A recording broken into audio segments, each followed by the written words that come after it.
Eurofoot, a história de todas as Copas, vamos lá. A Copa do Mundo é o maior torneio do futebol e já nos contou histórias incríveis, como das seleções que viajaram junto pra Copa Véi, eu tô muito ansioso para a Copa do Mundo desse ano, velho, tá? Véi, só chega. no navio, uma seleção brasileira que deu show com um moleque de 17 anos, um gol de mão que é um dos mais icônicos da história, e uma Poucos sabem o nome do Pelé, tá bom? Se você sabe, deixa aí nos comentários. Eu quero testar seu conhecimento. final lendária onde dois craques resolveram botar a bola debaixo do braço e resolver eles mesmos. Nesse vídeo a gente vai contar tudo isso, na história resumida das Copas do Mundo, desde a primeira até a última edição.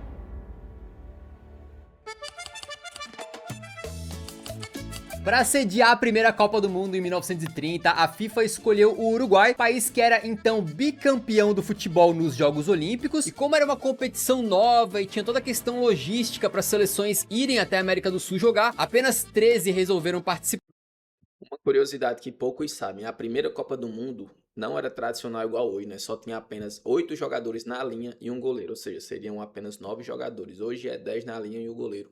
As seleções foram divididas em 4 grupos, e se você fez as contas certinho, realmente a conta não fecha, né? Portanto, 3 grupos tinham 3 seleções e um grupo tinha 4. Foi bizarro, mas aconteceu exatamente assim. O primeiro gol da história da Copa do Mundo foi marcado pelo francês Lucien Laurent, e depois dos jogos dos grupos, Argentina, Uruguai, Iugoslávia e Estados Unidos foram para as semifinais, com a Celeste vencendo a Argentina na final por 4-2 e garantindo que era, naquela época, o tricampeonato mundial, que até hoje Desde aqui o favoritismo já reinava, tá vendo? Era favorito e foram campeões diferentes, né?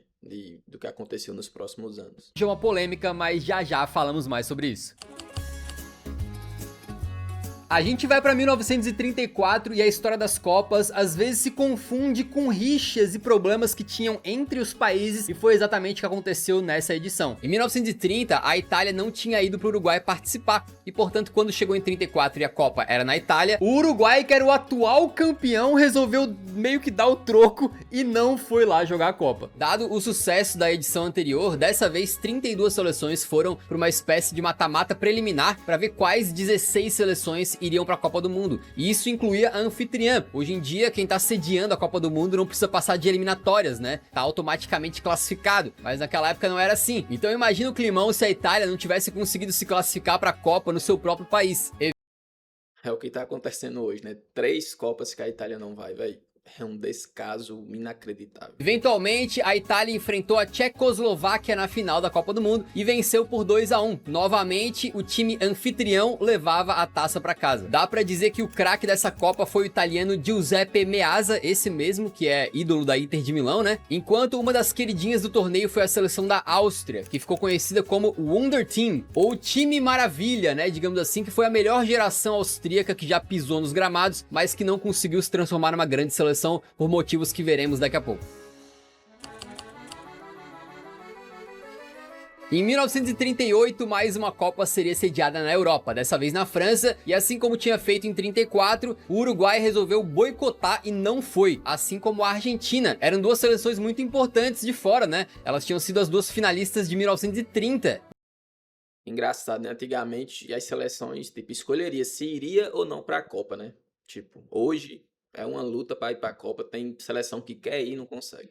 Vale lembrar que além de tretas aí, né, também tinha a questão de que na época as viagens eram feitas de navio, eram longas, eram cansativas e tal. Novamente 32 seleções disputaram as 16 vagas para a Copa do Mundo, que acabou virando apenas 15 vagas, isso porque a Áustria foi anexada à Alemanha nazista e então não era mais considerada independente, por isso não pôde participar da Copa como Áustria. Inclusive alguns jogadores austríacos passaram a fazer parte da seleção alemã. Depois das fases preliminares, a França foi de berço cedo, né? Não tivemos mais uma anfitriã campeã, e as semis foram divididas entre Hungria e Suécia, e Itália e Brasil, que até aqui tava sumido do vídeo, né? Mas o Brasil começa a aparecer nas Copas agora, e o resto a gente sabe muito bem, né? O Brasil em 38 foi muito bem representado pelo Leônidas da Silva, que muitos consideram o inventor da bike, né? Do chute do gol de bicicleta. Ele que fez 7 gols.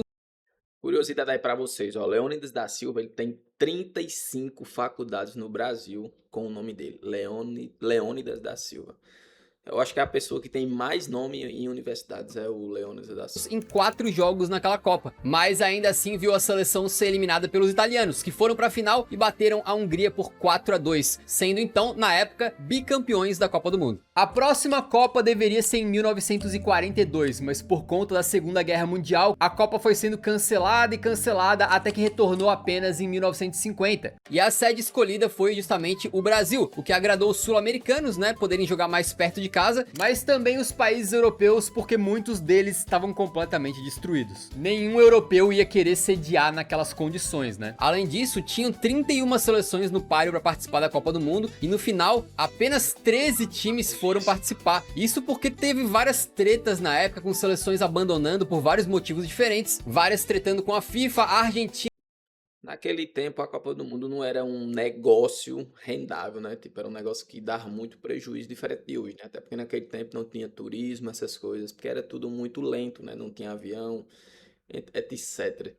Mas, tipo, comparar, é muito bom você ver a história e você entender, assim, os processos que foi, né? Tipo, no começo ninguém queria ir, depois era uma disputa, depois virou um negócio de, né, dinheiro. Tinha uma rixa Por com aí a vai. CBF, então resolveu boicotar a Copa, que era no Brasil. Então a fase de grupos teve 2 grupos com 4 equipes, um grupo com 3 equipes e um quarto grupo com apenas 2. E aí, para determinar o campeão, não teve mata-mata, foi formado um quadrangular final, como se fosse uma segunda fase de grupos que tinha apenas um grupo com 4 seleções, quem pontuasse mais era campeão. Nesse formato não era para ter uma final, mas acabou tendo, porque Brasil e Uruguai chegaram para a última rodada, tendo que jogar entre eles e liderando o grupo. Para o Brasil bastava um empate para ser campeão mundial pela primeira vez. Só que o jogo no Maracanã, que inclusive foi construído para essa Copa do Mundo, acabou ficando marcado como uma grande ferida no coração do torcedor, porque o Brasil até abriu o placar, mas tomou a virada com gols de Schiaffino e Didia, garantindo o bicampeonato pro Uruguai. Mas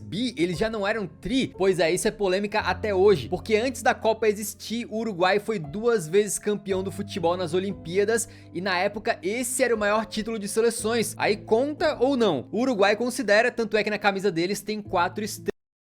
Assim, eu acredito que seria para contar. Eu acho que seria justo contar, porque não é porque só o nome virou Copa do Mundo que as Olimpíadas não era bem uma Copa do Mundo. Mas é bom que o Brasil fique Enquanto a isolado, FIFA né? considera o Uruguai 4 vezes campeão mundial, mas apenas campeão de 2 Copas do Mundo. Então tem essa distinção, tá? Mas talvez esse desastre na Copa do diferença, Mundo né? de 50 tenha sido bom pro Brasil, se liga. Pelé era muito pequeno nessa época, e depois ele contou que como o pai dele ficou muito chateado com a derrota, o Pelé prometeu então ao seu pai que um dia venceria uma Copa do Mundo. O resultado a gente vai ver já já. Mas o que não precisa ficar pra depois e pode ser agora é você se inscrever no canal, basta clicar no Se botão que inscreve tá aí no Gol embaixo News do vídeo também. pra você entrar pra Se inscreve aí também no Gol News, ó. Vídeos novos todos os dias com alta qualidade. nossa comunidade e conseguir acompanhar as nossas produções com mais facilidade. A gente tá fazendo bastante conteúdo sobre Copa do Mundo, então tenho O link do certeza que vídeo do você vai Orofood gostar. vai estar aqui Seja muito embaixo, bem-vindo. certo?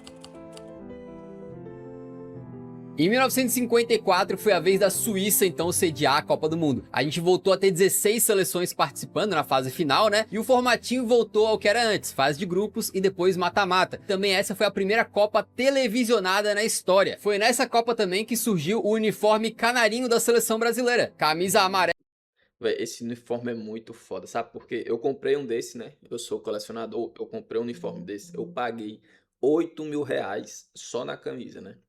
Véi, E calção azul, com o Brasil abandonando o uniforme branco que era utilizado anteriormente por causa do desastre de 50. O Brasil foi eliminado nas quartas por uma seleção que virou a queridinha do torneio, a Hungria, que contava com um timaço incluindo o famoso Ferenc Puskás, que dá nome ao prêmio de gol mais bonito do ano pela FIFA, né? E a seleção da Hungria derrotou os brasileiros com direito à porradaria no final. E os times que chegaram às semifinais foram Hungria contra Uruguai e Alemanha Ocidental contra Áustria, o que foi um confronto pra lá de simbólico, né? E no final das contas, a Alemanha enfrentou a Hungria na final. E aí essa história você deve conhecer. Na fase de grupos, a Hungria tinha destruído a Alemanha. Então quando eles se enfrentaram na final, parecia que a Hungria era ampla favorita. E começou o jogo marcando 2-0 logo no início. Só que a Alemanha conseguiu se recuperar, empatou o jogo e virou no finalzinho para 3-2, se sagrando campeã mundial naquele jogo que ficou conhecido como o Milagre de Berna.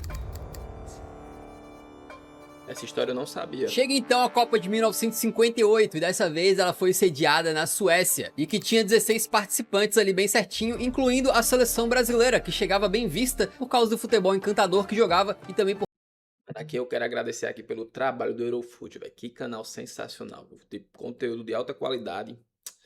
E, velho, por causa de dois jogadores sigam lá o interessantes, canal dele. Garrincha e uma jovem promessa de apenas 17 anos, chamada Pelé. E essa Copa também teve a participação do goleirão famoso aí, Lev Yashin, da União Soviética, que chamava atenção com o seu jeito bem diferente de ser goleiro na época, né? Enquanto a França teve um baita destaque, o Just Fontaine, que marcou 13 gols nessa Copa do Mundo em apenas 6 jogos, e é até hoje, né, o jogador que mais conseguiu fazer gols em apenas uma edição de Copa. O Brasil chegou na final para enfrentar justamente a anfitriã Suécia, e a gente tá vendo que várias vezes os anfitriões levam a Copa pra casa, mas dessa vez foi diferente. O Brasil seria campeão desde que aquela maldição da Copa de 50 não voltasse. Parecia que poderia voltar, porque os suecos abriram o placar. Só que o Brasil era muito superior e a partir daí foi chocolate pra cima deles. Vavá empata logo em seguida e ainda no primeiro tempo faz o da virada. E aí no segundo tempo em que Pelé faz um dos gols mais antológicos da história do futebol, dando um chapéu no zagueiro antes de marcar o terceiro. Zagallo ampliou, Suécia diminuiu, mas o Pelé deu números finais à partida 5-2 e o Brasil era campeão do mundo pela primeira vez na história.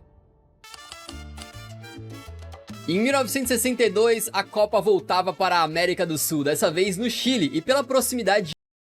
Curiosidade sobre essa Copa aqui, ó, o meu avô, ele era vivo, obviamente, né, era vivo, e ele trabalhava no Chile, né, ele trabalhava com petróleo no Chile, e por incrível que pareça, ele assistiu 3 jogos da seleção brasileira no Chile, né, curiosidade aí que geográfica, ninguém perguntou, e mas por eu ser falei. atual campeão do mundo, o Brasil tinha favoritismo. Até porque, por exemplo, o Pelé não era mais um camarada de 17 anos, já era um jogador mais consolidado, amplamente considerado o melhor do mundo. Nesse ano de 62, por exemplo, foi quando ele foi jogar o Mundial de Clubes contra o Benfica de Eusébio e o Santos ganhou. O problema é que o Pelé se machuca no comecinho da Copa e aí acaba sobrando no colo do Garrincha a responsabilidade de liderar a seleção, e ele consegue fazendo o Brasil chegar nas semifinais contra o Chile. Inclusive nesse jogo tem algo bem incrível que acontece, é que o Garrincha é expulso e mesmo assim ele consegue jogar a final depois. Como, né? É uma história bem O futebol mudou, né? Hoje em dia, você é expulso, você fica 3 mal jogos fora. contada, mas basicamente deram um famoso jeitinho e o Garrincha entrou na final pra jogar. A final foi contra a Tchecoslováquia e eles conseguiram abrir o placar logo no começo, só que mais uma vez a seleção brasileira vai buscar. Empata logo em seguida com o Amarildo, o famoso substituto do Pelé, e depois amplia com Zito e Vavá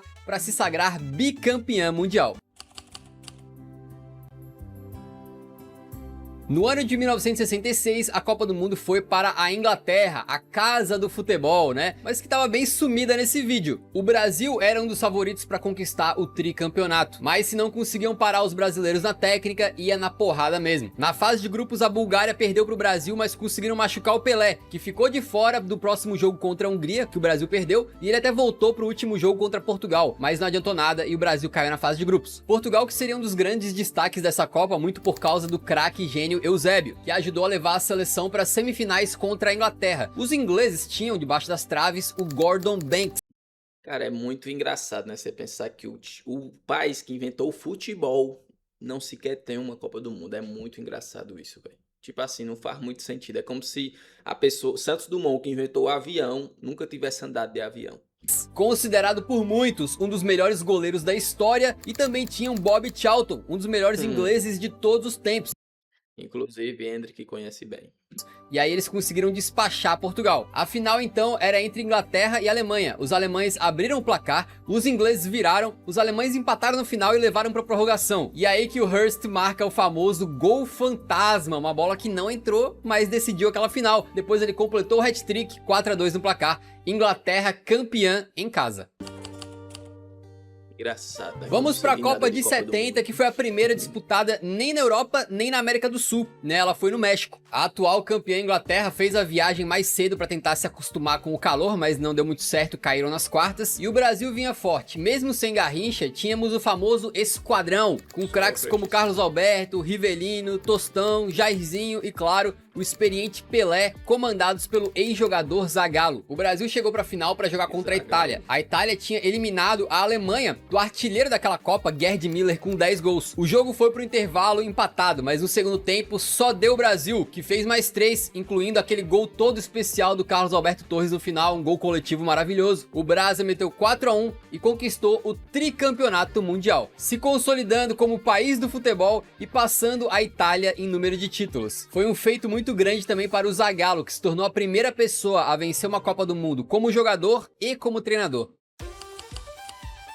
E depois veio a ganhar novamente, né? Depois de muito tempo querendo sediar uma Copa, em 1974 eles conseguiram. A Copa foi na Alemanha, ainda como Alemanha Ocidental, e teve um formato um pouco diferente. Antes, os grupos levavam para o mata-mata. Agora, os grupos levavam para uma segunda fase de grupos, exatamente. E aí quem vencesse essa segunda fase de grupos faria a final. Uma das finalistas foi a famosa Laranja Mecânica, aquela seleção da Holanda que encantou a todos em 74, comandada pelo Rinus Michels fora de campo e pelo Gênio Cruyff dentro dele. Com o futebol total dos caras, eles, por exemplo, ajudaram a despachar o Brasil, já que a Holanda venceu o grupo dessa segunda fase de grupos. É um pouco complicado, né? E o vencedor do outro grupo para fazer a final contra a Holanda foi justamente a anfitriã Alemanha Ocidental, que agora tinha o Beckenbauer já não mais tão jovenzinho e outros destaques como, por exemplo, o goleirão Sepp Maier. A história das Copas às vezes conta histórias de grandes equipes que não conseguiram vencê-la, e é o caso de 74 com o carrossel holandês.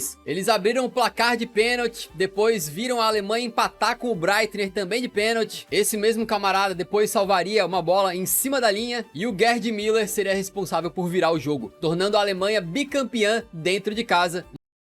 Quando foi que vocês descobriram que Müller, o jogador do Bayern de Munique, que até um dia ele estava jogando, é filho do Gerd Müller? Quando foi que vocês descobriram? Deixa aí nos comentários. Uma seleção que às vezes é menos lembrada do que aquela que foi vice, que encantou mais. Agora em 1978 era a vez da Argentina sediar. A Argentina, vocês lembram no comecinho do vídeo, foi uma das seleções que mais se destacou naquelas primeiras edições da Copa, né? Mas depois acabou passando bastante tempo sem conseguir ter um grande desempenho, mas que talvez pudesse construir uma história bonita, porque vinha surgindo um jovem craque chamado Diego Armando Maradona, mas ele foi cortado antes da Copa começar. Calma, que não era a vez dele ainda, tá? No mesmo formato da edição passada, a Argentina, liderada pelo craque Mário Kempes, que foi o artilheiro da competição com 6 gols, venceu o seu grupo para fazer a final contra a Holanda. Engraçado esse estilo de antigamente, né? Dos cabelos longos, tipo, pode ver que parecia que não tinha barbeiro. Acho que a primeira pessoa que abriu um salão de cabeleireiro nesse tempo ficou milionário. Que novamente tinha a chance de vencer. Só que a ida da Argentina para a final foi bastante polêmica, para dizer o mínimo. Houve uma denúncia de fraude nos testes antidoping, em que parece que os argentinos pagaram outras pessoas para fazerem o xixi ali, né? E dessa maneira burlar os exames. E isso meio que já foi até confirmado por um ex-jogador dessa seleção. Hay dinero y hay drogas. Por lo tanto, si hay dinero y droga, hay doping y el soborno. E tem outra polêmica, para passar em primeiro no grupo, a Argentina precisava vencer o Peru por 4 gols de diferença. Aí rola uma história até de que talvez tenha havido um suborno e a Argentina enfia 6 no Peru, indo para a final de uma maneira suspeita. Mano, a Argentina é muito malandra, velho. Muito. Feita no momento em que a Argentina vivia uma ditadura. Ainda um bom time, a Holanda de Neskens não era a mesma de 74. Já não tinha Rinus Michels no comando e nem Cruyff em campo. Ele que tinha se recusado a ir para a Copa do Mundo por conta daquele caso em que ele foi sequestrado, né? A Argentina abriu o placar com o Kempes e é só no finalzinho do jogo que a Holanda empata. Já na prorrogação, o Kempes coloca a Argentina de novo na frente e o Bertone faz o 3-1, dando o título mais uma vez para a seleção anfitriã, os argentinos.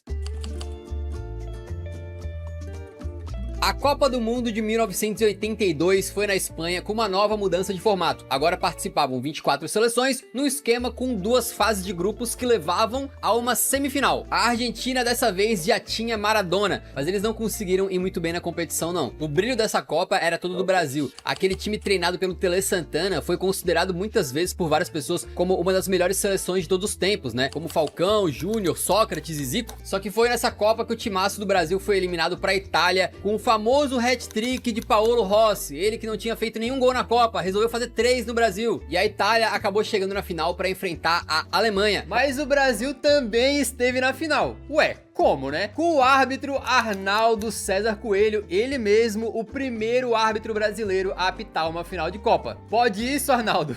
Depois de um 0 a 0 no primeiro tempo, o Rossi abre o placar para a Itália e em seguida eles ampliam até 3 a 0. O Breitner faz um gol de honra para a Alemanha, mas não tem jeito, a Itália se sagra tricampeã mundial e empata em número de títulos com o Brasil. 86 é a Em mão de 86 Deus, né? a Copa volta a ser sediada no México. Las E dessa vez o mãos de formato Deus. muda novamente, mas cara, essa vez foi pro bem, porque eles voltaram com fase de grupos e depois mata-mata. Foi uma Copa de surpresas, com a Bélgica fazendo a sua melhor campanha na história e chegando às semifinais, enquanto a Dinamarca, em sua primeira Copa do Mundo, também surpreendeu e ficou até conhecida como Dinamáquina. E quando a gente fala de Copa do Mundo de 86, eu sei do que você lembra, porque eu lembro também na hora, que é o jogo de quartas de final da Argentina contra a Inglaterra. Aquele jogo em que o Maradona teve uma atuação apoteótica, fez um gol de placa, fez o gol de mão e ele acabou levando a Argentina para mais uma final, novamente contra a Alemanha. E os caras tinham um plano para parar o Maradona. A solução encontrada pelo Beckenbauer, que agora treinava a Alemanha, foi colocar um dos melhores jogadores da equipe, o Matthaus, para marcar individualmente o Maradona. E até funcionou, conseguindo anular um pouco ele ali, mas não adiantou para parar a Argentina como um todo. Eles abriram o placar e depois ampliaram para 2 a 0. Já no final, a Alemanha consegue empatar com 2 gols de cobrança de escanteio. Mais um gol do Burruchaga com assistência do gênio Maradona acabou garantindo o título da Copa para a agora bicampeã Argentina. Passando para 1990, a Copa do Mundo volta para a Itália, que buscava ser a primeira. A de 1990 eu lembro, né? Eu sou de 85. Eu lembro um pouco, mais ou menos. Eu tinha 5 anos. Eu lembro assim por cima, mas... tetracampeã mundial. Essa edição também foi a primeira na história das Copas em que todas as seleções campeãs tiveram participando. E foi uma Copa marcada por figuras carismáticas, como por exemplo, o goleirão colombiano maluco René Higuita e o atacante camaronês Roger Milla, já com 38 anos, que marcou esse famoso gol com comemoração na bandeirinha. E a anfitriã Itália até foi longe, até as semifinais, mas foi eliminada pela Argentina de Maradona, que novamente chegava numa final e mais uma vez para enfrentar a Alemanha. Os alemães chegavam para a terceira final de Copa do Mundo consecutiva e dessa vez com uma grande vontade de vingança, porque eles tinham perdido a final anterior para a própria Argentina e eles conseguiram dar o troco. Depois de uma boa parte do jogo sem gols, a Alemanha tem um pênalti bem polêmico Essa camisa da Alemanha é muito bonita. Eu acho que é uma das mais bonitas de todas as Copas. no finalzinho da partida e converte com o Breme para se sagrar então tricampeã. Que é uma curiosidade interessante, o Maradona fez mais uma de mão nessa Copa. Não foi um gol, mas contra a União Soviética, ele pulou e defendeu uma bola igual o goleiro. Igual o Suárez fez em 2010, sacou? E saiu impune de novo. A Argentina é muito malandra. Chega a vez da Brasil Copa do novo, Mundo né? de O Brasa. 1994 nos Brasil Estados Unidos pessoal. com uma nova regra. Agora não podia mais recuar a bola propositalmente pro goleiro. E foi uma Copa de surpresas, como por exemplo a Romênia e especialmente a Bulgária, que tinha a estrela do Barcelona, Stoichkov, que foi um dos artilheiros daquela Copa com 6 gols, mas também foi uma Copa marcada por tragédia, já que o zagueirão Andrés Escobar da Colômbia fez um gol contra. Esse gol ajudou a eliminar a Colômbia do Essa história torneio é triste, e quando ele hein? voltou pro seu país natal, foi então brutalmente assassinado a tiros. Essa Copa teve zebras, né? Foi meio doida. Por exemplo, França e Inglaterra nem classificaram. A Argentina caiu cedo, né? Teve aquele famoso caso de doping do Maradona. E o destaque se dava pelo Brasil, comandado pelo Parreira, que tinha aquela dupla muito legal no ataque, Bebeto e Romário. E a Itália, que tinha grandes nomes como Maldini e Roberto Baggio. Essas duas seleções se enfrentaram na final, ou seja, quem vencesse seria a primeira seleção a conseguir 4 Copas do Mundo, certo? Com grandes atacantes em campo, o jogo ficou 0 a 0 e foi a primeira final de Copa a ir para a cobrança de pênaltis. E no momento chave, Roberto Baggio isolou sua cobrança e aí não teve jeito. E também foi o Isso é que eu acho que é um dos momentos mais impressionantes do futebol, véio. Sem dúvida nenhuma. Esse é tetra do Galvão, é absurdo. tetra de Zagallo, pessoalmente. Ele que tinha vencido 2 Copas do Mundo como jogador, uma como treinador e agora participava ali como coordenador da equipe técnica e ganhou mais uma. Vocês vão ter que me engolir! No ano de 1998, a Copa foi sediada Daquela na que o- França. Era uma que o seleção Zidane- tradicional, mas que nunca tinha vencido o torneio, né? E uma nova mudança de formato. Agora passaríamos a ter 32 seleções disputando o caneco. O Brasil era um dos favoritos, sem dúvida nenhuma. Não tinha o Romário, afastado da seleção, mas tinha Cafu, Roberto Carlos, Rivaldo e Ronaldo Fenômeno. Enquanto a anfitriã França também não tava de brincadeira, né? Era Vieira, Deschamps, Zidane e um novinho Thierry Henry. Essas duas seleções fazem a final, só que antes dela aconteceu aconteceu aquele caso histórico. O Ronaldo teve uma convulsão, virou dúvida pro jogo, até foi jogar, mas a confiança da seleção estava abalada, ele parecia não estar 100%, e aí o que se viu em campo foi um show do Zidane, que marcou 2 vezes de cabeça. O Petit fechou o placar em 3-0 para a França ganhar a Copa do Mundo em cima de um Brasil irreconhecível, e novamente a anfitriã levando o título para casa. 2002 chegou e foi um ano histórico para as Copas do Mundo, porque foi a primeira vez que ela não foi disputada, nem nas Américas e nem na Europa. E também foi a primeira vez que ela ocorreu em 2 países diferentes, Coreia do Sul e Japão. Uma das favoritas, a França, não contava com o Zidane para os primeiros jogos, ele tinha se lesionado e acabou caindo na fase de grupos. Enquanto isso, o Brasil, comandado por Filipão, vinha com um grande jogador, Ronaldo Fenômeno, sob muita desconfiança. Cara, essa Copa aqui eu lembro muito dela, velho. Tipo, é triste saber que depois dessa só foi ladeira abaixo, né? Mas, quem sabe aí 2026 agora, né? Depois de ter ficado aí por praticamente 1 ano e meio sem jogar, com uma lesão seríssima no joelho. Mas contava também com o Ronaldinho Gaúcho e com o cara que possivelmente foi o craque dessa Copa. Para muitos, Rivaldo foi o melhor dos 3 R's que compunham o ataque brasileiro. A seleção chegou nas semifinais para vencer a Turquia num jogo duríssimo, com gol de biquinho do Ronaldo naquela partida que ficou marcada pelos turcos perseguindo o Denilson. Na outra semifinal, a Coreia do Sul, que tinha chegado lá com muita polêmica, acabou perdendo para a Alemanha. E em 2002 tivemos por enquanto... Cara, a Alemanha já perdeu 5 final de Copa do Mundo. Isso é muito... Não sei se é azar, se é incompetência ou se é futebol. A primeira e única final de Copa do Mundo entre Brasil e Alemanha. Essas 2 seleções vinham se destacando muito, né? Até 2002 só tinham tido 4 Copas do Mundo sem Brasil ou Alemanha na final. Então era justíssimo que elas finalmente se enfrentassem. Dessa vez o Ronaldo estava inspirado, fez 2 gols e trouxe para casa então o famoso Penta. Nesse vídeo a gente foi sucinto para conseguir contar a história de todas as Copas, mas se você quiser saber mais detalhes sobre o Penta do Brasil, a gente fez um vídeo muito especial que ficou muito bacana mesmo. Tá passando aqui agora os nossos 5 títulos de Copa do Mundo. Fica aí a minha recomendação para você ver depois, beleza?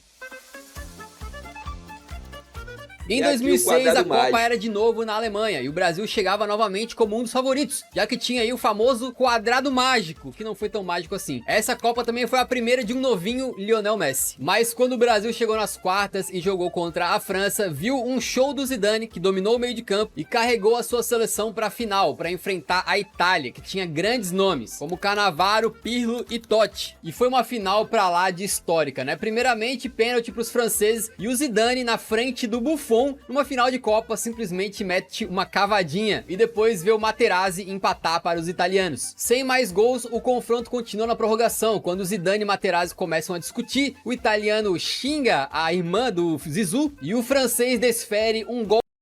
Cara, isso aqui eu acho muito surreal, velho. Isso aqui, tipo, esse cara ele meio que acabou a carreira dele, porque pra quem não sabe, né, depois, esse aqui foi o último jogo que ele jogou de futebol. Depois desse jogo aqui ele se aposentou, ele não jogou mais. Tipo, é muito bizarro, velho. Golpe de crânio bem no meio do peito do Materazzi, sendo expulso naquela que foi a sua aposentadoria da seleção e criando um dos momentos mais... E tipo, foi uma grande cabeçada. Pra quem não sabe, tem uma foto do Materazzi sem a camisa, velho. Tá roxo aqui, ó, no peito dele. É muito absurdo essa cabeçada. mais icônicos de todas as Copas. Nos penais, Itália, tetracampeã mundial.